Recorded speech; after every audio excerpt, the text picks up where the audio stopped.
Good morning students. आज हमारा topic है evaporation. Do we always need to heat और change pressure for changing the state of matter. देखिए, सबसे पहले किसी भी मैटर को चेंज करने के लिए हीट की आवश्यकता होती है, प्रेशर की आवश्यकता होती है। Can you quote some examples from everyday life where change of state from liquid to vapor takes place without the liquid reaching the boiling point?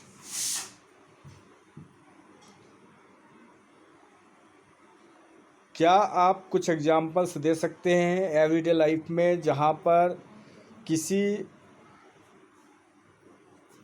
State को चेंज करना, यानी लिक्विड से वेपर में चेंज करना, without the liquid reaching the boiling point, बिना boiling point के क्या कोई कर सकता है?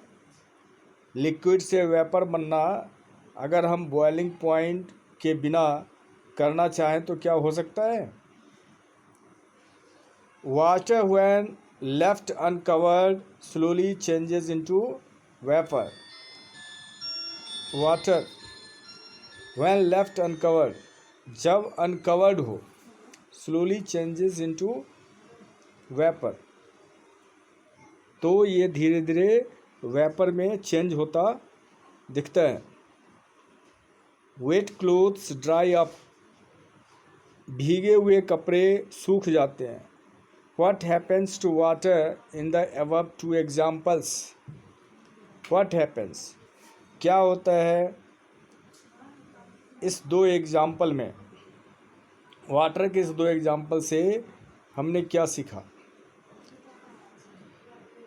देखो बच्चों, we know that particles of matter are always moving and are never at rest. जैसा कि हम जानते हैं कि मैटर का जो पार्टिकल्स होता है ये हमेशा मूव करता है, कभी रेस्ट में नहीं रहता है। At a given temperature in any gas, liquid और solid there are particles with their different amounts of kinetic energy. At a given temperature, एक गिवन टेम्परेचर अगर दिया जाए किसी भी गैस, लिक्विड या सॉलिड में, तो उसके पार्टिकल्स जो हैं with different amounts of kinetic energy, तो उसमें काइनेटिक एनर्जी जो है गेन कर लेता है। In the case of liquids a small fractions of particles at the surface. Liquids वाले केस में जो सरफेस पे पार्टिकल्स का फ्रैक्शन, एक स्मॉल फ्रैक्शन होता है, हैविंग हायर काइनेटिक एनर्जी, और उसमें काइनेटिक एनर्जी बहुत ही अधिक होता है, is able to break away from the forces of attraction of other particles and gets converted into vapour. और जहाँ पर हायर काइनेटिक एनर्जी होगा तो वो क्या करेगा? उसको ब्रेक कर देगा।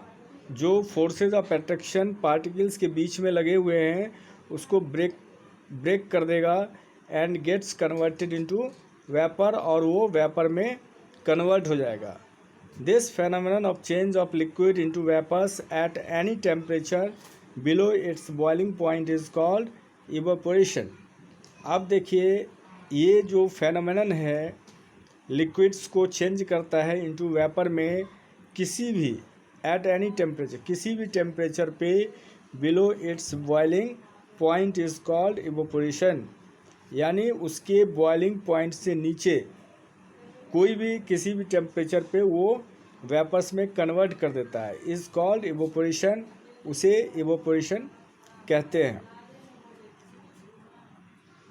तो अब इसमें आपको ये बस ध्यान देना है, जो बिना बॉइलिंग पॉइंट के बॉइलिंग पॉइंट तक ना पहुंचने से पहले भी जो है लिक्विड जो है चेंज होता है वेपर में।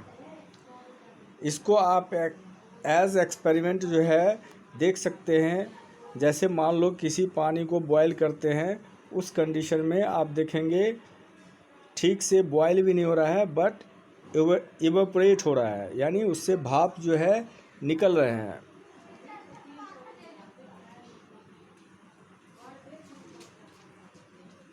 तो ये स्मॉल फ्रैक्शन ऑफ पार्टिकल्स होता है, यानी पार्टिकल्स के कुछ पार्ट्स जो है वो बिल्कुल अलग हो जाता है। और यह ऐसा इसलिए होता है क्योंकि उसमें हायर काइनेटिक एनर्जी होता है, और हायर काइनेटिक एनर्जी के कारण ही वो जो है वेपर में कन्वर्ट हो जाता है।